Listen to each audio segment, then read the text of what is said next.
Hi guys, Tamil Nadu Uniform Service Recruitment Board SI செலெக்ஷனுக்கான notification விட்டுருக்காங்க. ஓகேவா?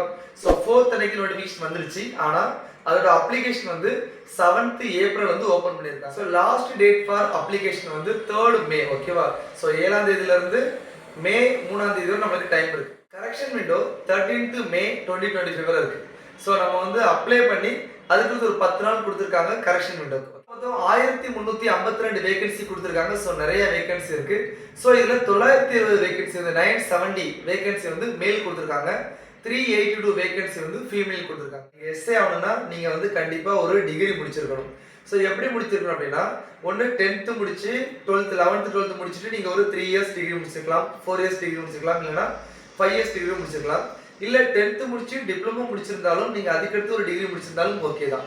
So இதில் என்ன சொல்லியிருக்காங்க அப்படின்னா 9th படிக்காம இல்லைன்னா 11th படிக்காம 12th இருந்தால் நாட் எலிஜிபிள் அப்படிங்கிறது மென்ஷன் பண்ணியிருக்காங்க. ஓகேவா? ஸோ இது எஜுகேஷன் குவாலிஃபிகேஷன்.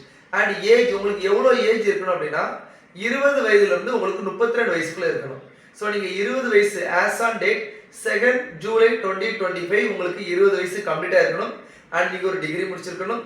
அண்ட் உங்களுக்கு 32 ஏஜ்க்கு கம்மியாக இருக்கணும் அப்படின்னு சொல்லியிருக்காங்க. ஸோ அப்பர் ஏஜ் லிமிட் என்ன கொடுத்துருக்காங்க அப்படின்னா இப்போ ஓபிசி எம்பிசி இவங்களுக்குலாம் 32 வரை கொடுத்துருக்காங்க. ஏன்னா 30 வரை தான் நார்மலாக எழுதணும். இதில் 32 வரை கொடுத்துருக்காங்க. இல்லை ஷெட்யூல் காஸ்ட் அருந்ததி இவங்களுக்கு 35 வயசு வரை கொடுத்துருக்காங்க. ஸோ அதுக்கடுத்து இன்னும் 37 வயசு வரை அந்த மாதிரி கேட்டகரிஸ் இருக்குது. அதனால் இதில் கீழே கொடுக்குறேன். ஓகேவா? ஸோ இந்த ஏஜுக்குள்ளே கண்டிப்பாக இருக்கணும். இது ஒன்று. ஸோ இதுக்கு அடுத்து இந்த எக்ஸாம் ஸ்கீம் என்னன்னு பார்த்தீங்கன்னா ஃபர்ஸ்ட் தமிழ் எலிஜிபிலிட்டி பேப்பர்னு ஒரு பேப்பர் இருக்கு. 100 மார்க் 100 கொஸ்டின் 100 மினிட்ஸ் அந்த டெஸ்ட் நடக்கும். அதாவது 1 hour 40 மினிட்ஸ் அந்த டெஸ்ட் நடக்கும். இது மார்னிங் நடக்கும்.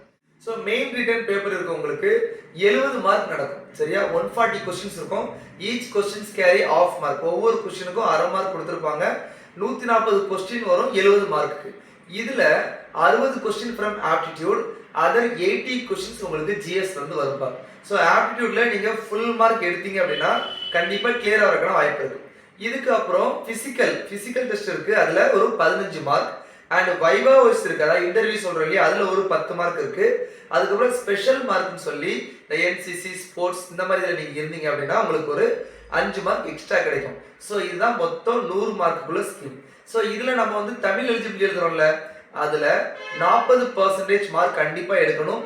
அப்படி எடுத்தாதான் உங்களோட மெயின்ஸ் பேப்பரை என்ன பண்ணுவாங்க, வேல்யூவேஷன் பண்ணுவாங்க. ரிட்டன் நல்லா மார்க் எடுத்தீங்கன்னா உங்களுக்கு மார்க் புஷ் ஆகும். அண்ட் பிசிக்கலி மார்க்ல எடுத்தீங்கன்னா நீங்க வைவா வைஸ் போயிடலாம். ஸோ பாஸ் ஆகிறது ரொம்ப ஈஸியாக இருக்கும். சரியா? ஸோ இதோட டீடைல்ஸ் கீழே கொடுக்குறேன். ஸோ கீழே டிஸ்கிரிப்ஷனில் இருக்கும்.